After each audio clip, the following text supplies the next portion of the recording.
Every team, every topic, everywhere. This is Believe.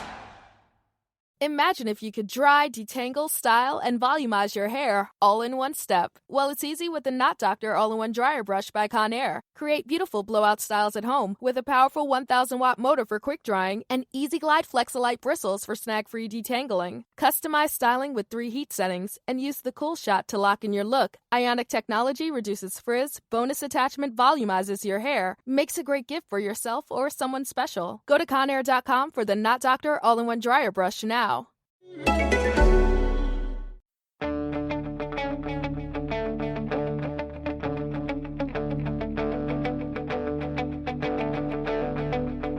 Ich warte seit Wochen auf diesen Tag und tanz vor Freude über den Asphalt.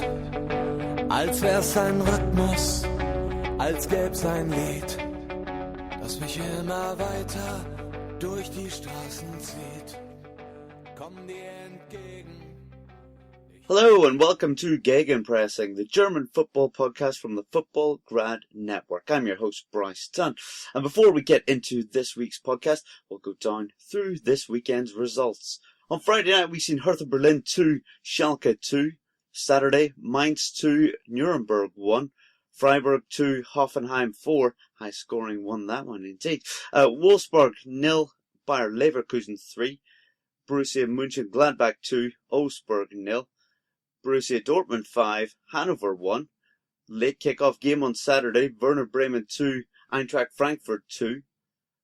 Then on Sunday, we had Bayern Munich breeze past Stuttgart 4-1. And then talking about breezing past the opposition, RB Leipzig away to Fortuna Dusseldorf winning 4-0. So yes, that was the roundup of the second games after the winter break. But before we get to the football on the field, we're going to talk about something different this week, aren't we? Joining me is Chris Williams. Chris, how are you this week? Bryce, I'm very well, thank you. Fast week, glad to be back again. Great match day 19, but yes, as you're about to say, once we've said hello to Manu, it was done in the shadow of a very important day. Yes, indeed. That's right. We'll say hello to Manu first. Manu, how's your week been? Yeah, it's been good. Very busy as always. Lots of football coverage. It's all coming back. So, but I mean, that's what we live for, right? So that's very good. And as you both said, yes, it was a very important match day, off the pitch today. Yes, it was. And so, while obviously we'll talk about the on-field stuff in a little second, this weekend seen a memorial day for the Holocaust. Obviously a very dark and tragic part of history. That was on the 27th of January. Manu, if we go to you, I mean, what exactly do the Bundesliga clubs do for such an occasion? Yeah, I thought that it wasn't just the Bundesliga teams. It was teams from all the different competitions in Germany.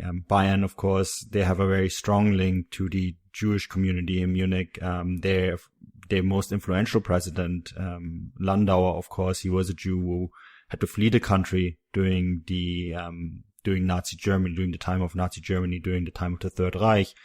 And Kurt Landauer rebuilt the club actually after he came back from a Swiss exile, after World War II, to make it, basically lay the foundation for what the club is today. So, there was a big memory on him. The club also remembered other members of the club that did not survive the Holocaust. There's also, of course, Dortmund had a banner up yesterday, about to always remember. And I think, this is really, really important part, I think, of the fan culture. And fan culture is quite stigmatized in general, but it really shows, I think this match day, they really showed how aware or politically aware they are in large parts, because this is a difficult time in many European countries, or down south from us in the United States, with the rise of far right-wing populism. I think nowadays the Never Again hashtag or the Holocaust Memorial Day hashtag are very important mechanisms just to remember this day, remember the atrocities caused by by far right-wing governments, but also in general what happened in Germany during that time. I mean, Germany, of course, the perpetrator of World War II, the perpetrator of the Holocaust. I think that's very important. It's very important to mark this day and to not forget. I read a statistic today that 1 in 20, this was from The Guardian, 1 in 20 people in Britain don't believe in the Holocaust. I think that is quite scary. So having this day is very important.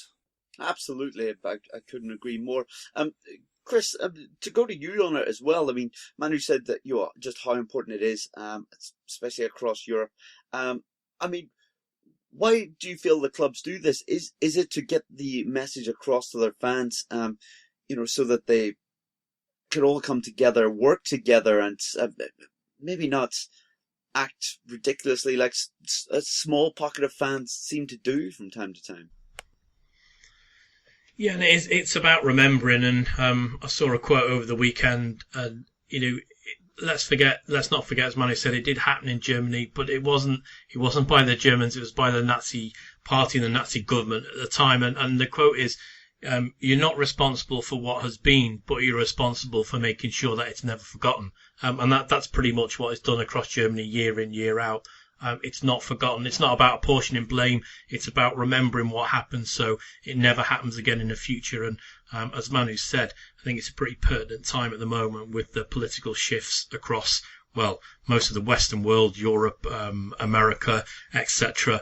It's always a time to remember things like this. And for anyone who's in the UK, Channel 4 did a fantastic documentary this weekend where they pieced together all the footage from the army, British Army, American Army, when the camps were liberated, and finished a documentary that was actually shelved in the 40s because it was deemed maybe too sensitive at a time when everybody was trying to reconcile and build forward. So that's something to check out in the UK on Channel 4 if obviously you're in the United Kingdom. Yes, indeed. A great suggestion by Chris there. And yeah, credit to all the clubs around Europe that did something for the occasion.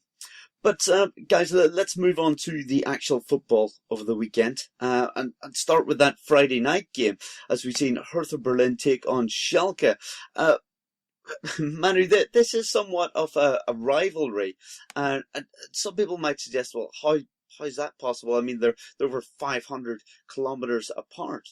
Yeah, and it's a very one-sided rivalry, Bryce, because Schalke are not quite aware of this. It's this one makes me juggle every year because it's just such a funny one. Hertha fans absolutely despise Schalke, and in Gelsenkirchen the message really hasn't come across. One anecdote is that Huub Stevens, when he moved from Schalke to Hertha, he had such problems with the Hertha fans because working for Schalke in Gelsenkirchen, he never realized that Hertha fans didn't like Schalke because Schalke are very much indifferent towards Hertha. So this is a very kind of odd rivalry where one club really hates the other and the other club is not even aware of the other club. It all had to do some digging to find out why this is, and it all goes back to a 1971 cup match, where Sultan Varga, a Hertha player, Schalke protested the result. Hertha won this game 3-0 because Sultan Varga was implicated in the match-fixing scandal, and the Bundesliga match-fixing scandal that touched pretty much all the big clubs in German football. But Hertha was one of the ones, Bielefeld, and as it later turned out, Schalke too. But Schalke got this match result annulled and then moved on to the cup and final and win the cup final.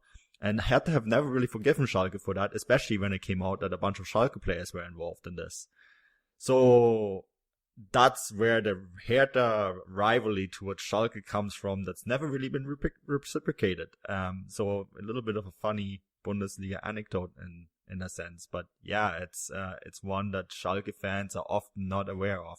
Manu, you often would say that type of rivalry would be like England suggesting that they're in a rivalry with Germany.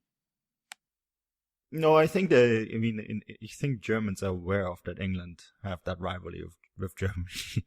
I think it's a little bit different because there is a little bit of a rivalry there, right?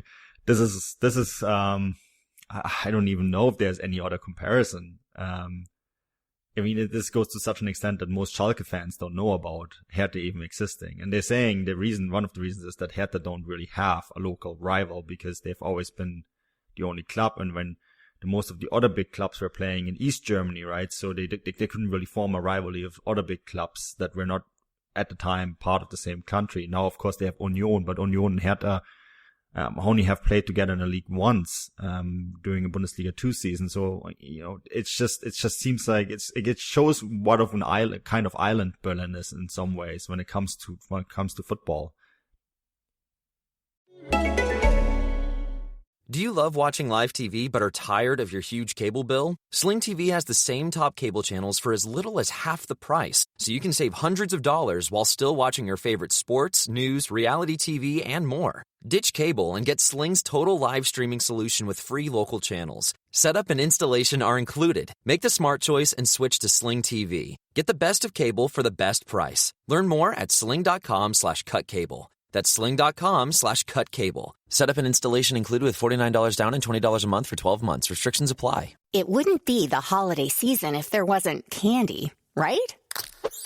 Celebrate the holiday season with the Holiday Crush. They've sprinkled candy with a holiday theme and fun-packed challenges every week for 5 whole weeks, finishing on January 4th. The more challenges you complete, the better your chances of unwrapping delicious rewards. So, are you ready to crush the holidays? Play the Holiday Crush now. Download it from the App Store, Google Play, or Windows Store for free. Terms and conditions apply. Yeah, absolutely. But though I feel we need to talk a little bit about the Friday night game. And Chris, we're going to go to you on this. The final score being 2-2, as I mentioned at the top of the show. A bit of a close one. I mean, Hertha fans will have been happier this season with how things have went compared to the Schalke fans. How exactly did this game go? Was it one-sided at all or fairly even? It was a very even game, and a fantastic game, really. Well, at least the first 45 minutes were.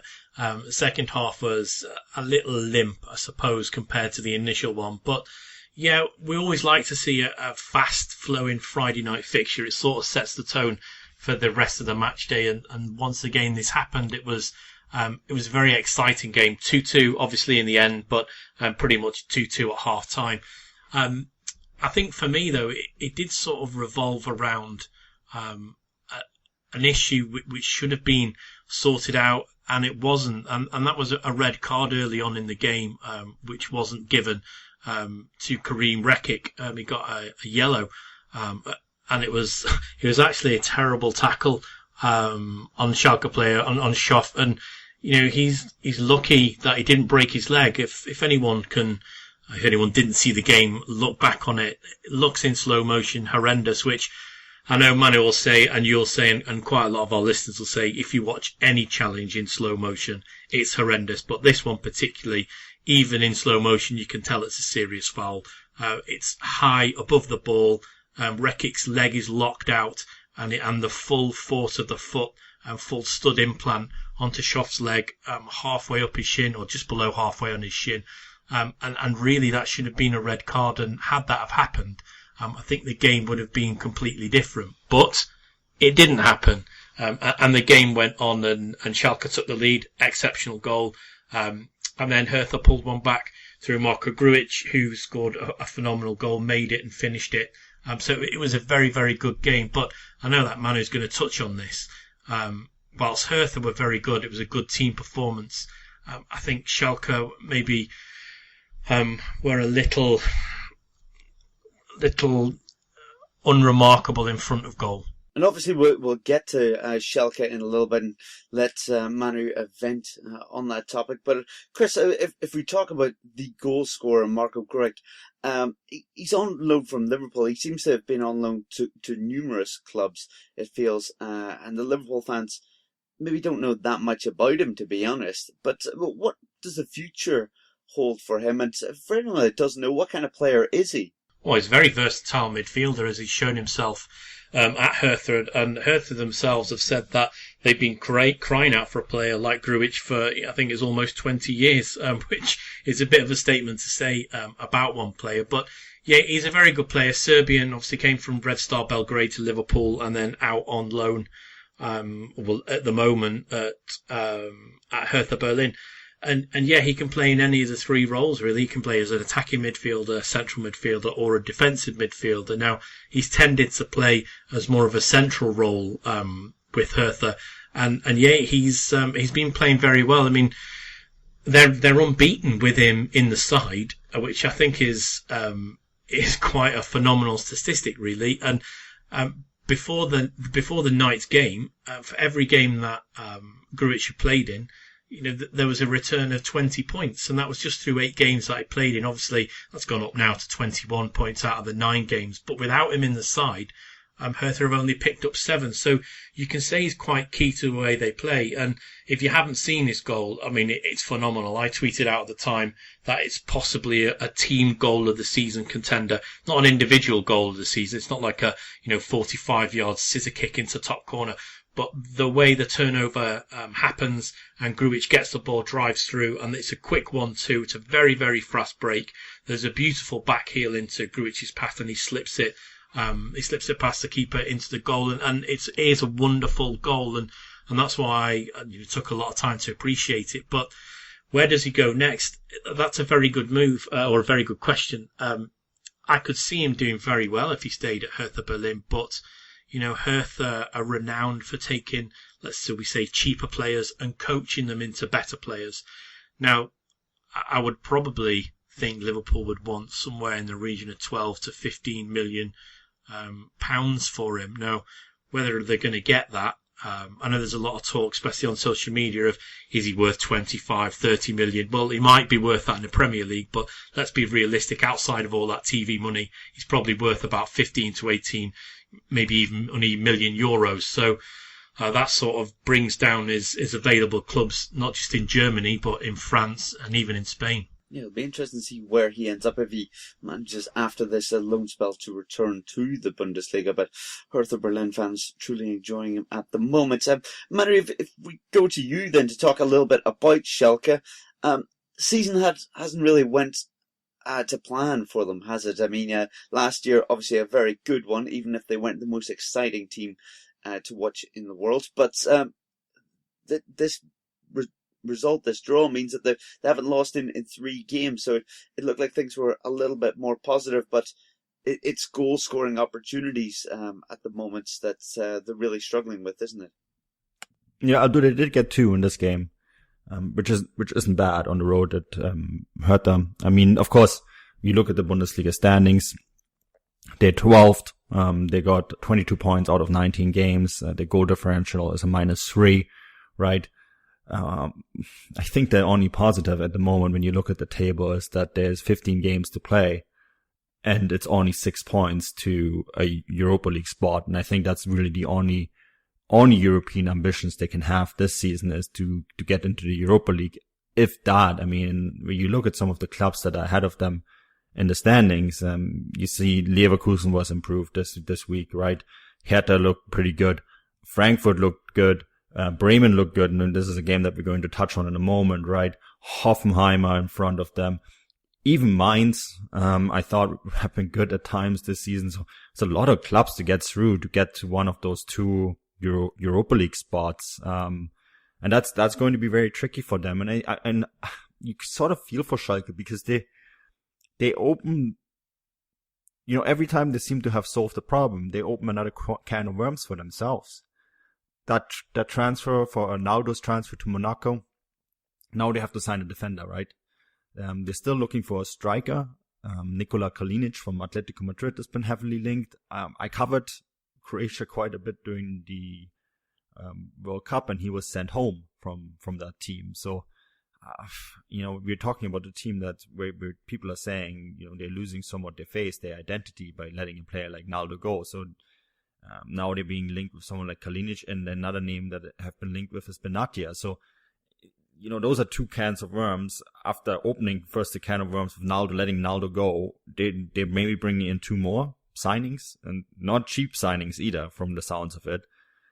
And then, the whole goalkeeper situation, I know Ralf Wehrmann hasn't been perfect in the first half of the season, and I know Nübel is an extremely talented goalkeeper, who has been by some people linked already. There has been made parallels to Manuel Neuer. I think that's kind of unfair a little bit because no keeper is the same, but he is a very, very talented goalkeeper and he needs his playing time.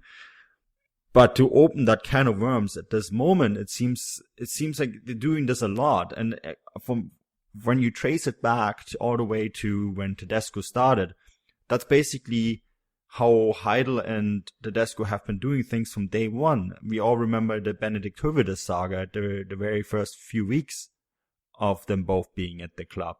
Now, that in retrospect may have worked out for them, but it seems like that they're number one, the determined seems to be almost like a culture change. And it's almost too much. It's like turning over the field too often, doesn't yield you better results. So I think that is something that they have to sort of settle this club rather than like, churning it over all the time. And I think that is something that might cost them a European League spot at the end of the day. Yeah, things don't get much easier on the next match day either when they come up against Borussia Mönchengladbach. I think it's going to be a rather difficult challenge to get that Europa League spot. But let's see what happens. Guys, let's talk about the top of the table then. On Saturday, we've seen Borussia Dortmund, well, you would say a breeze past Hanover 5-1. But, Chris, it took a little while for them to really get going. 5-1 would suggest that they tore them a new one. But first half, it was 1-0. And then in 7 minutes in the second half, they just, added another 3. It didn't seem to be quite going to plan for Favre completely in the first half. And what was the reason for this?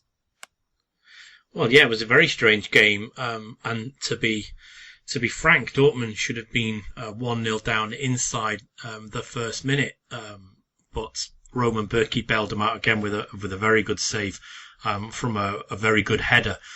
From Hendrik Weidenjant, which I look back on it today as well and thought that he really should have put that away, and he didn't, and that probably changed the game for them. But before going to Dortmund, it was probably a little bit unfair on Schalke there, Bryce. Before I get inundated by complaints saying that I'm anti-Schalke, I think Tedesco's been dogged by a lot of injuries, so I'm going to let him off with that. So, but back onto this game, Dortmund. They didn't have it their own way. Their free-flowing wasn't particularly good, and I think maybe, just maybe on that, and I know he's been sacked, but Breitenreiter obviously did his homework on how important Axel Witsel was to Dortmund's system, and Hanover sort of crowded him out, and he wasn't able to get going in the first half. Now, that completely changed in the second half, but Hanover looked like a team full of intent when they started. They just... really, they didn't, apart from that early on header, they didn't create, they created chances, but they didn't have anybody to, let's look at who Dortmund had. So they had Royce, Sancho, Alcácer, Götze, even Guerrero. If Hanover had a player of that stature, or maybe who's scoring as freely as one of those, I think this game could have had a different start. But I know Manu's going to talk about the second half, but, the second half really was... If you want to know why Hanover are rocked solid, down there at the very bottom of the table, this second half showed why, because they made a massive mistake, and once they went 2-0 down, it was all of a sudden, it was like, we ain't getting out of here without anything but a hiding, and they sort of fell into themselves, and that's not the attitude you need if you're fighting for survival. It should have been, how many football cliches can they get in here, but they should have pulled their socks up and gone hell for leather in the second half once they went 2-0 down to maybe put something back onto Dortmund, but they didn't. They folded, and in the end, I know we had a chat in our WhatsApp group. I'm of the opinion of Matthew Marshall, who went to the game for us. I did the thoughts. I did a match report on Fußballstat. He did the thoughts, and we're both of the opinion that maybe 8-1 wouldn't have been a scoreline that maybe presented Dortmund in a better light than they were.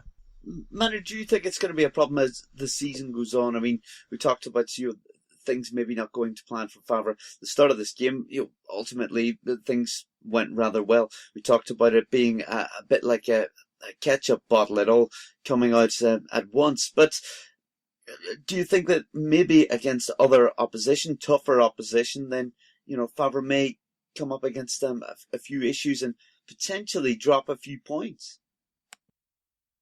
Yeah, that's a good question. I think Dortmund's style of football can be very deceiving. I thought about this yesterday, and this is something actually I mentioned in our famous WhatsApp chat, that it reminds me a little bit of the style that they play reminds me a little bit of a ketchup bottle. It's a very slow build up in all of Favre's games, and those who have followed Favre's career know that that's how he plays. It's always slow, and then it's kind of like pushing on the back of the ketchup bottle. Nothing comes out, and then boom, all of a sudden your plate is full of ketchup. In this case, it was 3 goals in 7 minutes against Hannover. I think that's just how they play. I think that it just looks sometimes like they don't do much, or they seem almost vulnerable because there's another back pass, another ball around the box, then always this kind of probing the defensive line. And also, and I think people have to remember this, Favre's defensive style is very unorthodox in that they actually give their opponents quite a bit of space in the areas where there's a low probability of scoring. So that can make it look dangerous. On the other hand, Chris is quite right. Hannover could have taken the lead in this game. And that we have seen in the game against Düsseldorf that sometimes can cause them trouble. But then we have also seen a number of occasions that they have come back and turned over games. I think they are still in many ways a project, and they are so far ahead of the development curve that against 90% of the Bundesliga sides, and on a good day against Bayern, they will have a good chance of winning the match. The same is the case in Europe. I think when you look at the games in the group stage, the group that they won, they beat Atletico Madrid at home 4-0, right? But on the other hand, if something goes wrong, then it seems to be still, things seem to just not work at all for them. I think in the Hinrunde, the game against Hannover where they drew 0-0, the defeat to Düsseldorf, and of course the 0-0 against Bruges and the defeat to Atletico Madrid highlight this. So I think that they have a few tests ahead of them yet. But at the same time, I mean, if they keep playing like this, they really just need to win all the games. They could even afford to lose to Bayern and they still would win the title.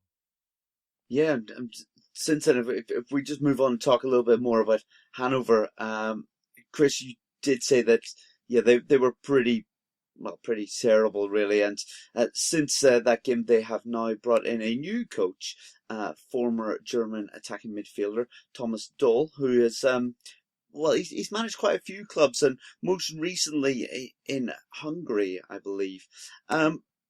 What exactly do we know about him, and is there any possibility of him being able to keep Hanover in the Bundesliga? Oh, well, I think he's been given a hard job. If he's been brought in with the remit of you're to get us out of the relegation mire, I think that is a hard ask, because there's still a 3-point gap to Stuttgart, and then that's only the relegation place. Then we're looking, if they want to take on Augsburg, that's a 4-point gap, and then outside of that, the gap between Augsburg and Fortuna at the minute is 6 points. So I think it would be, I'm going to say, almost impossible with that side and the way that they've been playing late and the mental sort of showing that they've done on the pitch, as in when they fall behind or make a mistake and they fold like they did this weekend. I don't think he's going to be able to make up that 10-point gap as it stands now to 14th place. So they're going to be locked in a relegation battle from now till the end of May. So I do think if he's been given that remit of get us out of the mire, that's a hard one, because you are looking at 10 points. It may be a fact that they're preparing for next year, and why not? He's a player with a lot of experience. He's a manager, as you've said, with international experience, and sometimes it's a bit of a problem for that to translate to club football, but I'm sure he'll be good enough to get his mind back in that club football frame again after, as you say, managing Hungary. So maybe it's an eye on the future. I think it's pretty certain that they're going to drop down, and will they come back up as they have done the last few seasons? As such, they are a yo-yo club or an elevator club, and they probably sit somewhere in about 20 to 21st out of the top 30 clubs in the Bundesliga. So for them actually to be 17th at the moment is no great shame. It's not like we're talking about, one of the current top 4 sides that are sitting down in 17th place. They're a team that, I particularly thought would get relegated this season anyway, so I'm going to be under no surprise. And Thomas Doll, I think, will be under that same thought process at the moment. I think it's pretty likely they're going to go down, Bryce. Has he got time to build for next season? I think, Chris, the only positive for them at the moment is that everyone around them is losing too, right? Stuttgart lost, Nuremberg lost, Augsburg lost, and Düsseldorf lost. So that's the only positive. And had the match day gone against them, I think the gap to that 14th place, I'm going to say it's impossible now. It's 10 points. And what we've got nowhere near enough games for that to make up 10 points. If we're going to talk about, the other say the table, could Leipzig make up the, I think it's too many now, but could Leipzig make up that gap to Dortmund? You could have a discussion about that, but right down the other end of the table, I'm going to give Hanover and Nuremberg absolutely no chance of making up that 10 points to 14th. Manuel makes a very good point by saying everyone around them seems to be losing as well. Between the bottom 4 sides, there's only one of those teams have recorded a win in the last 5 games, last 5 match days. That's 20 games and 1 win. So, yeah, those bottom 4 teams have a lot of work to do, I think, just to even stay up. But Thomas Doll will be starting his managerial time with Hanover against RB Leipzig on Friday night, followed by Nuremberg and then Hoffenheim. So he definitely has his work cut out for him, doesn't he? Guys, let's move on. We're going to talk about the Saturday night game where we've seen Eintracht Frankfurt play away from home against Werder Bremen. Manu, I'll go to you on this. We talked about this on WhatsApp. What a goal by Rebic, eh? He is continuing to impress. Yeah. What goals, period. I mean, there's a bunch of them, but yeah, that one by Rebic was absolute class. The way he stops that ball and has the defender come towards him, and he has the nerve to put the ball, stop it with his right, and then it looks so slow while he does it, and puts it on his left, and then beats the keeper with it, through traffic. That was an outstanding goal. Go and watch it back. While you're at it, watch all the other goals as well, because Maximilian Egelstein scored an absolutely amazing goal as well for Werder. This was a great game. It was a really, really good game between 2 sides that came out to play good football. And it's a game that I wasn't surprised by the attacking acumen by both sides. What surprised me a little bit, and this is something that people have criticized about Werder Bremen in particular, is that they're a little bit of a slow side. A lot of very creative players in Davy Klaas and the Egelstein brothers, right? Max Kruse. The only exception maybe when it comes to speed is Rashica. They're all good technicians, but they're not exactly players that come with a lot of speed. So when I wrote the preview for this, I thought, okay, Frankfurt, they're going to love playing against this team because Frankfurt have such a fast team, such a good team when they hit teams on the break. But Bremen almost turned this around in the first 20 minutes or so. They were very good when they won the ball to quickly break forward, and Frankfurt really struggled with their 3-man defense a little bit, and it's something that I haven't seen that often yet this season. Bremen almost managed to isolate the 3 defenders and take them on in one-on-one situations, and maybe, interestingly enough, that is where Frankfurt's only lack of speed is a little bit. Hasebe, as good of a tactician he is, playing almost like a libero, is not the fastest anymore, and Bremen almost pulled him out of the defense and took him on in one-on-one situations, and that completely disentangled Frankfurt's defense. And I thought it was very clever the way they played that.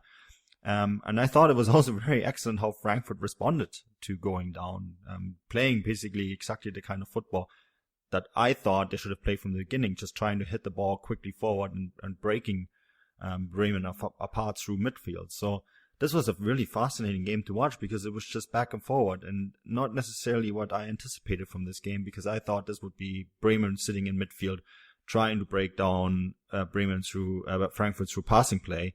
But instead it was just a back and forward through the entire 90 minutes. A true Topspiel. Yeah, and absolutely no disrespect as well to Maximilian Eggestein as well. That was a really special goal as well. And what a turn just before he slotted that one away. Chris, if we talk about both of these teams, Werder Bremen and Eintracht, what are their realistic goals for this season? Eintracht, can they possibly jump from fifth into one of the Champions League spots?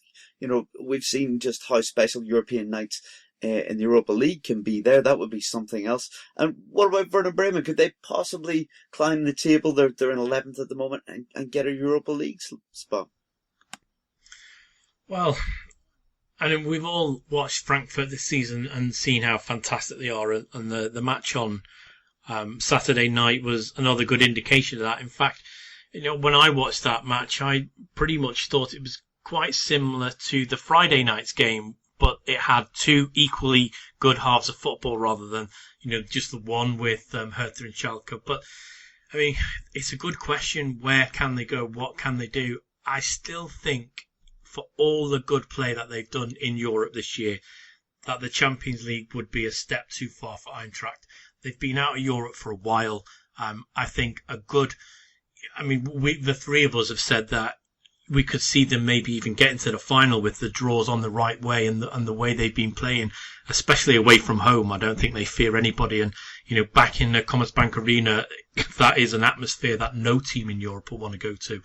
I personally think that if they win it, obviously they will go into the Champions League. I think that could be the detriment to them. I think they could do with maybe 2 or 3 seasons of consecutive Europa League football before they make that step up, because look what happened to Leipzig, look what happened to Hoffenheim.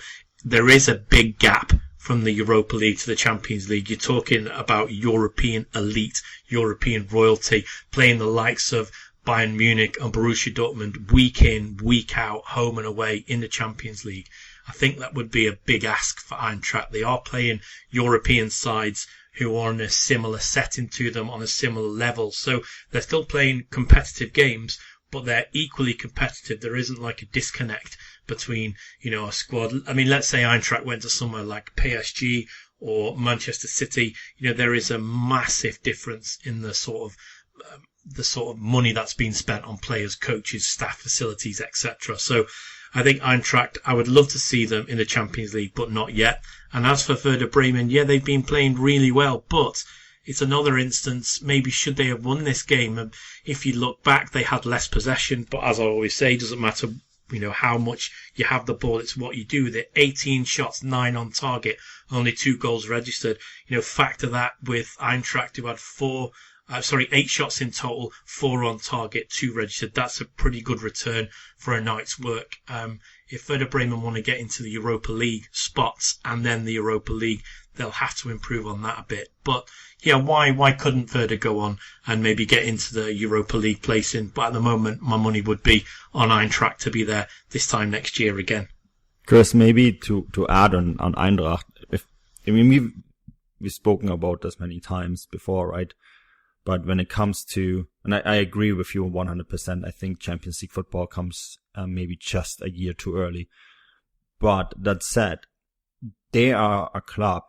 When you go back to the history of how Dortmund became a big club for the second time, right, after the almost bankruptcy in 2004, 2005. For me, when I look at all the big cities in Germany that could produce a team that could long-term challenge, and I take Leipzig aside because that's a special case, to Bayern and Dortmund, you can't look much further than Frankfurt. You guys both know I cover the financial aspects of German football for Forbes. It's such a wealthy, rich city with such a big corporate backing, right? And then you have a big club, a big stadium, a stadium that's going to be expanded for the European Championships. They are the sleeping giant of German football, and they're being slowly but surely awoken from the slumber through the excellent work that Kovac did there and Bobic is still doing there. I think it's only a matter of time for them to become that football royalty that they almost became in the 90s if it hadn't been for all the financial mismanagement at the club for many, many years. Oh yeah, completely on board with that. And, having been to the city myself, it's a wonderful city and it's a very rich city and there's a lot of disposable income, not just business, but also for personal there. And yes, it is a fantastic city and they do have all the building blocks. I just do feel that if the stars were to align this season and they were to go and win the Europa League and be in next season's Champions League, I do think at the moment in their development, they'd suffer a similar fate to that of Leipzig and Hoffenheim. And I would like them just to stay in that Europa League for a couple of seasons in order to build, that squad and that European knowledge. So when they do finally take that step up, it's not a very big step because they've got all that experience behind them. And almost they want to be like an Atletico Madrid type of side. And I could see them becoming a side like that with the right backing and, a little bit of luck behind them, getting the right recruitment of players, consistently finishing the season, with a good solid foundation behind them. I could see them being like an Atletico Madrid, and they're a side that could operate in the Champions League or the Europa League on pretty much the same high level. And that's where I would like to see someone like Eintracht Frankfurt be. But I think if it was to come next season, as you said, it would probably be maybe 12, 18, 24 months too early. But Manu, you talked about recruitment being key for Eintracht and them obviously, coming on leaps and bounds in the last 2 years. But do you think, Chris made a very valid point about them staying in the Europa League, maybe just ever so slightly longer. But do you think the likes of Rebic, Jovic and Haller, that fantastic front three that we mentioned, it's going to be hard to hold on to those type of players? Maybe even Champions League football would keep them a bit longer with it, or maybe financial backing like that would maybe help? It's a bit of a double-edged sword, isn't it? Because if you make the Champions League, there's also a bit more attention on those players, and it's kind of hard to foresee what will happen with the television money in Britain, right? We're entering now, we're 2 months away from Brexit. That's a factor, and the people have to remember that. But the offers will come not just from England, they will come from Spain, and they will come from other clubs in Germany. And I know Borussia Dortmund, for example, have been linked on numerous occasions with Haller. Bayern have been linked with Jovic. I mean, those offers will come, and Frankfurt have to handle them in the right way. They might have to give up a marquee piece in order to develop the club further. Remember, Atletico Madrid had to do this all the time, and they're on their path to where they are today. I mean, a lot of our listeners will, of course, remember they had to sell Fernando Torres or Kun Agüero, right, to the Premier League, and use that money to build up the club further. Sometimes that's a necessary step, and that might be just the reality for them. I think when you look at the league table right now, Bryce, I think it's very unlikely for them to finish in the top four, but they could win the Europa League if the stars align, and then they're in the Champions League anyways. So let's see. I think it's a balance. It's a kind of a balance thing right now for them. Sometimes making a smaller step forward means less attention on the players that you have, and maybe it makes it actually easier for them to hang on to the players. Yeah, absolutely. It's going to be an interesting one, and as we said, there's pros and cons to either scenario there. But guys, let's move on. Talk about Sunday game in Bayern Munich versus Stuttgart, and yes, a little bit like the Borussia Dortmund game. As in the scoreline 4-1, suggesting it was a bit of a breeze. Not quite the case, though, was it? We've seen it go to 1-1. We even seen then an own goal for Bayern Munich to go ahead, and then a missed penalty from Lewandowski, which you don't really expect. Chris, I'm right in saying that it was a little bit more of a struggle than the scoreline suggests, right? Yes, it was, but if you're Bayern Munich and you're struggling a little bit and you're trying to keep track with Dortmund, if you end up winning 4-1, that's really all that matters. And I think Kovac will look at this game and he will see areas where they could have improved. But then he's also doing tactical changes that work himself. So whilst you would say, yeah, you've got the likes of Lewandowski missing a penalty and maybe he's playing within himself or below his normal level, and he is, and there's a lot of people saying that, and they're quite right. But he's still also scoring 12 goals. He's just not at that level we're used to. And as Bayern are trying to make up that gap as they're coming out of what was a pretty torrid September, October, early November, it's really only late November, December, and now we're back into the season. They've started looking like a Bayern side who maybe can challenge Dortmund, but they've got to make up those 6 points. And I think they're just like a very slow, well, almost like a tortoise and hare. And you've got Dortmund are racing off as a hare and they're doing exceptionally well. But Bayern are there just like that old tortoise, plodding along, getting the results. And at some point, if they just keep playing like this, maybe Dortmund will draw, maybe they'll lose. Maybe they'll be able to make up 1 point, or will they make up a full 3 points on them? And then it's all going to start going a little bit different. So as it stands at the moment, yes, okay, Bayern aren't playing particularly well, but they're winning 4-1. And that's a sign of a good side with good foundations to kick on from that. Because if they're winning 4-1 at the moment and they're not playing particularly well, what's it going to be like when they click? Are they going to start hammering 5 and 6 past teams? And with the players they've got who are coming to the fore at the moment, Leon Goretzka looks very good. You've got the likes of Thomas Muller who look to be back into that little form. Their midfield looks fantastic no matter who you put in it. Is it Martinez, is it Gnabry, whoever you want to throw in it. Alphonso Davies made, as there to be able to make a statement now. And these are all players that can help Bayern fully click in. So yes, they weren't particularly good, but who cares because they won 4-1. Yeah, I'm sure that's what Niko Kovac and the Bayern Munich fans will be thinking. Manu, if we go to you, I mean, do you agree with Chris that it doesn't matter? They've got this result on a day that they maybe weren't firing on all cylinders, or do you think that there's a little bit to be concerned about? I mean, if we look at the form table at the moment, they've been fantastic. They've won 8 games in a row. They're doing their very best to keep pressure on Borussia Dortmund. Yeah, I think Chris is absolutely right. They're doing what they need to do. And I think too that we have to give Kovac credit, where credit is due, because his side, they took that early lead. Complacency struck like so many times before. Stuttgart got back into the match, and had it not been for Neuer, it would have been 2-1. In that first half for Stuttgart. Made an excellent save from close range from Donis, super cross Donis in within the 6-yard box, got a foot on it, and Neuer was in position to make that stop.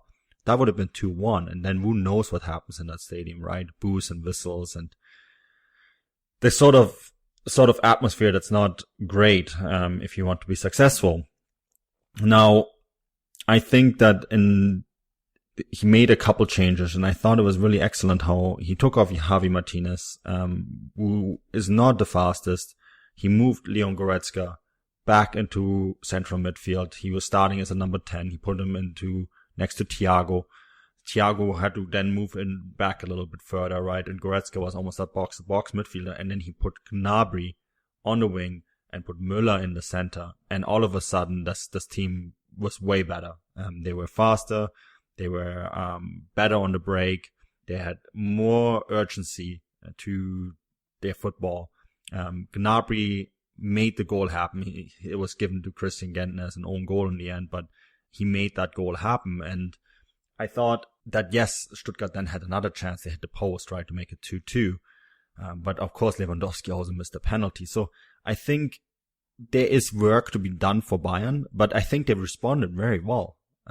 In that the problems that Stuttgart threw at them, they handled well, and then they responded well to it. And in the end, 4-1, it really shows how good of a side they can be when they really work hard. I think sometimes I think they're now at a stage, Bryce, where they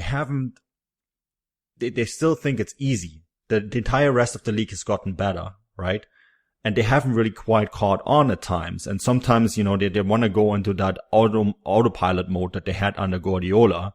But they're just not good enough for that anymore, or not at the right stage in their development. So the moment they do this, they go in this autopilot mode. Other teams are like, oh wait, they're just passing the ball around now, but they're not fast or quick enough. We can hit them now. And I see this. So they have to learn that they have to work for their success again. And I think that it can be tricky at times. Yes, indeed. Chris, just very, very briefly, we're going to touch on Stuttgart. I feel we see them down in 16th. They've got Freiburg up next. They've got 14 points. As you mentioned earlier, they're 3 points ahead of Hanover and Nuremberg, but then only 1 point behind Augsburg. Being third from bottom will mean that they will go into that relegation playoff game. Do you see that it's just between Stuttgart and Augsburg at the moment as to who finishes in 16th, or do you think they can possibly beat Freiburg, win a few more, and climb up any higher than that? No, I'm going to say what I said last week, Bryson, and that is I think the bottom two are done.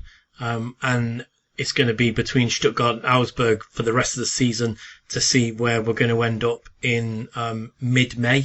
Are we going to be in Stuttgart, or are we going to be all round Manu's parents and just getting the bus to Augsburg? I like Spätzle. Spätzle are great. Yeah, they excellent Spätzle, both Stuttgart and Augsburg.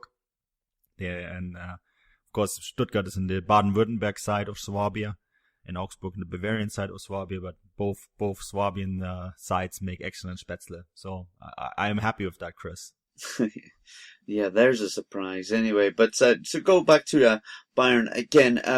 Chris, is there any transfer update on Callum Hudson-Odoi, the Chelsea youngsters? Is he going to move this month? I mean, there's only a few days left.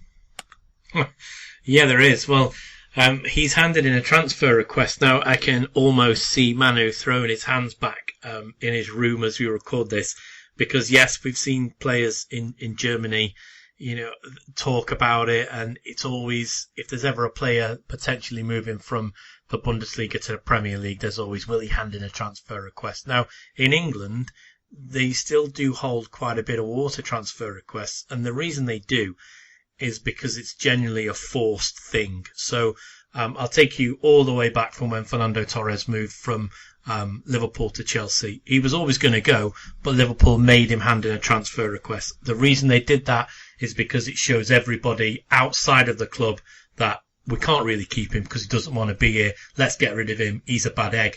Now he's handed in a transfer request, so everybody connected with Chelsea is now on the defensive. Well, get rid of him. Doesn't want to be here. Get rid of him. Doesn't need it. He's only a kid. Who does he think he is? And the club come out of it looking a lot better. So he's handed in a transfer request. He will probably move if Bayern pull their finger out in what's left of the transfer window. And he scored maybe a departing goal this evening in the FA Cup, and it was a very, very good goal. Ball came over to him. He was on the right hand side, chopped back in with a chop, which we see week in, week out by Jadon Sancho, and then a finish to match anything that we've seen by Sancho. So hopefully, maybe not the next time we pod, maybe the pod after that, we'll be talking about Callum Hudson-Odoi and his €40 million move to Bayern Munich. What we do know is that both Liverpool and RB Leipzig were linked with him. I've read today from various credible German sources that neither of those sides are interested in him whatsoever. So it looks like a fight between Bayern and Chelsea. But with him handing that transfer request in and him scoring tonight and getting a muted reception, I think maybe we're looking at a few days. Yeah, I heard the latest offer is now €46 million, Chris. That's an incredible amount of money for an 18-year-old who has played 61 minutes in the Premier League. Yeah, and he has scored twice in his last 6 starts, and he is very, very good. And you look at the Chelsea Academy, and they're talking about him. And if you look back from when Sancho was at Manchester City, Hudson-Odoi was maybe the one that was touted that was going to break into the first team and be a little bit better than Sancho. Sancho's gone to Bundesliga, set it on fire, showed exactly what he is, what he's all about, what fast English attacking wingers are all about. And Bayern obviously want a piece of that, and Chelsea know that. So it's almost getting to that name your price stage. But with him handing in that transfer request, I'm not surprised. Maybe it's bumped up a little bit now because the club know he's desperate to get out. I think everybody knows Bayern are desperate to buy him, so Chelsea are quite happily trying to screw just a few more euros out of the deal. Absolutely, and yes, it's very true that anyone we've spoke to seems to have rave reviews about Hudson-Odoi, so it could be a very exciting signing for Bayern Munich and the Bundesliga, I suppose. But let's just see if that one gets over the line for the end of the month. But Manu, you'll probably know a little bit more on this youngster. Bayern continue to sign young players. A young American defender in Chris Richards from FC Dallas. What do we know about him? Yeah, very briefly about him. He's been training with the club for the last half year. Bayern have a development agreement with the Major League Soccer side Dallas FC. So Chris Richards was a member of that academy, and as part of the agreement, they get to send players over to train with the Bayern Youth Academy, and they were pretty impressed with him. So they signed him. They paid 1.5 million euros for him, which is a decent amount of money for a young American, right? So they see something in him, and he's a talented defender. So yeah, another good young American making his way over, and I mean the way the Bundesliga goes, he will probably get his chance, although I'm pretty sure that if he wants to get a chance playing in Germany, he will probably get loaned out at some point. I think it's probably worth remembering, and Manu, you'll know this, and Bryce, I think you will as well, but just for all our listeners, is I don't think this is going to be the last of American players you see going to Bayern Munich, because obviously they've got that FC Bayern GPS, a global Premier Soccer partnership, where currently they're looking at 92,000 kids a season, and okay, that is from you're looking at under 8s all the way to under 16s, but that is a lot of kids that they're actively scouting and actively working with to try and bring through. So I think this is going to be a constant trickle over the next maybe even 10 years. Yeah, and it is that young kid that Ryan Johansson would declared for Ireland today, right? Who was also in Bayern's youth academy, and they found him in Luxembourg. So that's just what they're doing. They're spending a lot of money on their academy. But to keep this American specific, all the Bundesliga teams are heavily scouting in the US, because a lot of the MLS teams have very good academies now, and are very, very athletic and very, very good in 1v1 situations, because the MLS is all about that. And the tactical aspects you can teach them, right? So that's why you see quite a lot of links between North American players and academies and Bundesliga teams. I mean, Borussia Dortmund, a link to Reina, young kid from New York City FC, who of course linked with Manchester City, and on the verge of signing him. That's because there's the academies over there are full with very good young talented players. 92,000, Chris. That's almost 4 times the population of the town I grew up in. So that is a phenomenal amount of kids in my eyes. But to speak about another young American star in the making for RB Leipzig, who featured today, was Tyler Adams, who made his first start for RB Leipzig in a rather easy 4-0 victory over Fortuna Düsseldorf. We did mention that the other high-scoring games weren't quite as easy as they may have suggested. This was, done and dusted very early on, wasn't it, Manu? But Tyler Adams looked rather promising, didn't he? Yeah, indeed he did. I covered this game for Pro Soccer USA, which is my full-time gig over here in North America. So there will be an article on both Davies, his debut, and Tyler Adams. More on Tyler Adams because he played the full 90 minutes, and I thought he was very good. He covered the most distance of all players on the field. He won the most duels of all players on the field. Passing accuracy, this is something that I've addressed in the scout report I wrote a few months back. Wasn't the best, 80.1%. It's good, but I mean, something that we know he has to work on a little bit, and that's because he plays a lot of risky passes. He plays a lot of forward passes, but I think in general he was excellent. He was thrown into the cold water, and Düsseldorf, although Leipzig steamrolled over them, we have to remember Düsseldorf took 4 points of Bayern and of Dortmund. So been very good against the better teams. Not so good in this team. Chris, I was joking to you. I think Düsseldorf's biggest problem was that they were honoring the 1954 World Cup winning keeper Turek, right? And all the field players were wearing goalkeeper shirts. So Rensing was a little bit confused.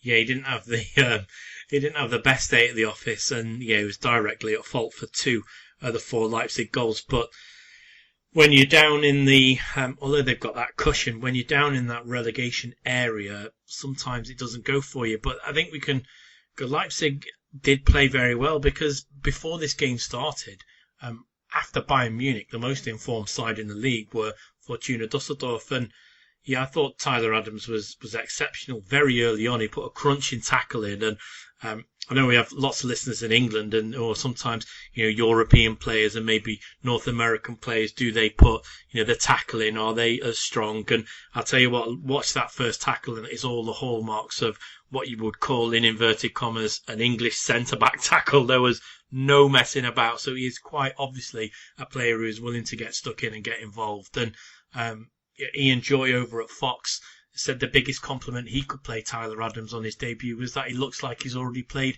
200 Bundesliga games. Now, while that is quite a lot, whilst maybe I wouldn't go that far, I would say that he looks very, very at home. And in the piece I did for footballstat.com, which is on there, he is, although he's in Germany, he's in familiar surroundings. He's in the same coloured kit, although it's sponsored by Nike from Adidas in the MLS. I think that's the only difference. He knows Jesse March. He knows the way that Leipzig play. He looks around the training ground. It's the same signs, the same sponsorship, the same colours, the same coloured water bottles they're drinking out of. Everything is there for him to hit the ground running at Leipzig, a home from home. And he's pretty much started like that. So I'm really interested to see where he goes from there, because I think of all the American imports at the moment, Tyler Adams could be the one that maybe we're all talking about in 12, 18 months, the same way we were about Christian Pulisic 2 years ago. And Manu, just very quickly on Tyler Adams, do you see him starting the Friday night game against Hanover after this rather impressive and comfortable performance today? Yeah, that's a good question. I think Ralf Rangnick is better to answer that one, but I think Ralf Rangnick is quite keen of giving him the minutes, and he played 90 minutes and he played very well. He didn't make a single mistake, and Chris is quite right. He put in the work, and I think why would you change it? But then again, Rangnick changes things all the time. He's a bit of he changes his lineups pretty much every match, so it could happen. But then again, they don't have a game in between, so I think he would deserve another start. Just from what I've seen today from him, I definitely think he would deserve another start. Yeah, well, here's hoping. It's always good to see young players like that get a chance. And as I said, RB Leipzig will be hoping to get a win against Hanover on Friday night, just to keep the pressure on Eintracht Frankfurt, who they will then play the game after, who are only 3 points behind them, chasing that Champions League spot. Guys, one final question to the both of you. Is a bit unplanned here, and it's something that we mentioned last week. I want your opinions very, very quickly. Next week we see rather big sides come up against each other. We see Bayer Leverkusen take on Bayern Munich, but we also see Eintracht Frankfurt take on Borussia Dortmund. The question to both of you is, do you see either Bayern or Borussia Dortmund dropping any points on that match day? And if so, who would it be? Chris, very briefly, what would your answer be? Out of those two fixtures, I think the most likely to drop points would be Dortmund, and that's nothing against them. I just think they're playing a very strong Eintracht Frankfurt side. Bayern Munich may just have the upper on Bayer Leverkusen still. It's going to be very interesting if there's a shift in any sort of points ways. I think we could have a proper title race then. Yes, indeed. And Manu, do you see either of the teams in first and second dropping points next week? I think they could both drop points. How about that? Oh, but how many points? The way Frankfurt played, if they play like they did against Werder Bremen, I think Dortmund will beat them. But then again, they are very, very good attacking side, and Dortmund have had issues in defense.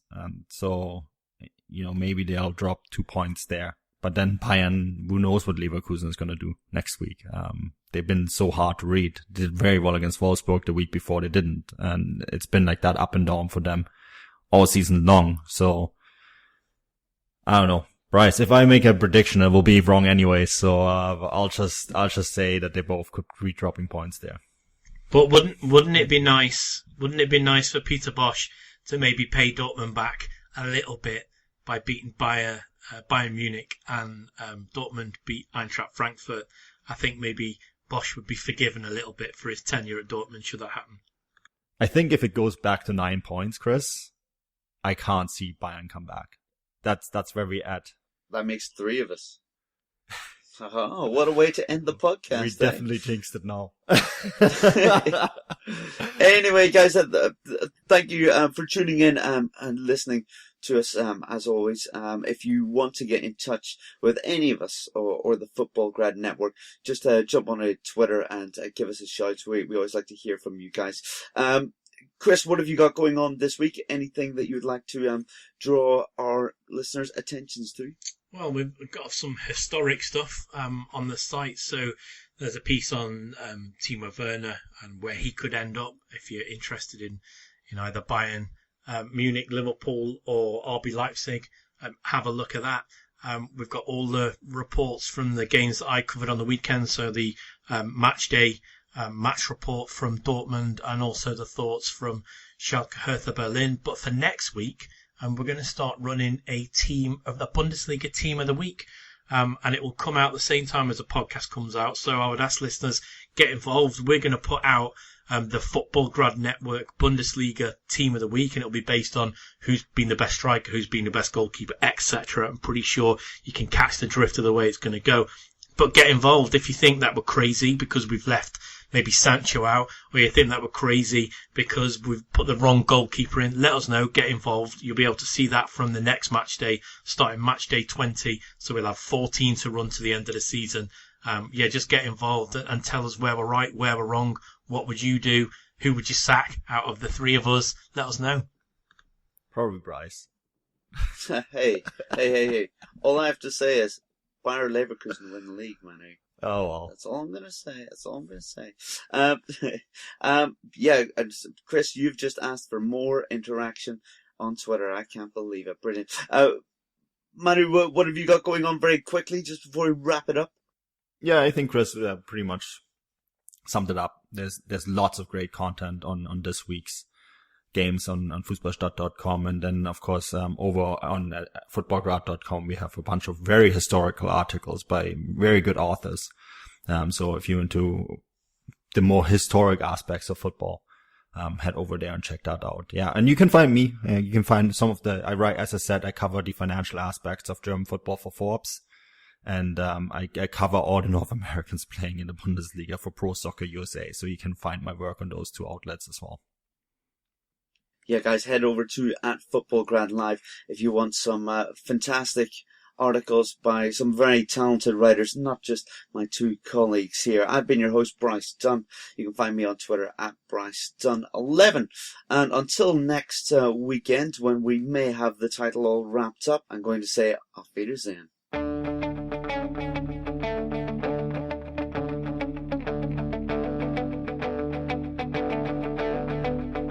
Ich warte seit Wochen auf diesen Tag und tanz vor Freude über den Asphalt. Als wär's ein Rhythmus, als gäb's ein Lied, das mich immer weiter durch die Straßen zieht. Komm dir entgegen, dich abzuholen.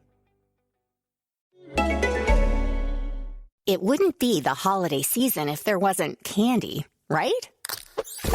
Celebrate the holiday season with the Holiday Crush. They've sprinkled candy with a holiday theme and fun-packed challenges every week for 5 whole weeks, finishing on January 4th. The more challenges you complete, the better your chances of unwrapping delicious rewards. So, are you ready to crush the holidays? Play the Holiday Crush now. Download it from the App Store, Google Play, or Windows Store for free. Terms and conditions apply. Thank you for listening to Believe. You can show support to your host by subscribing to the show and giving us a 5-star rating on your preferred platform. Check us out at Believe.com and search for BLEAV on YouTube.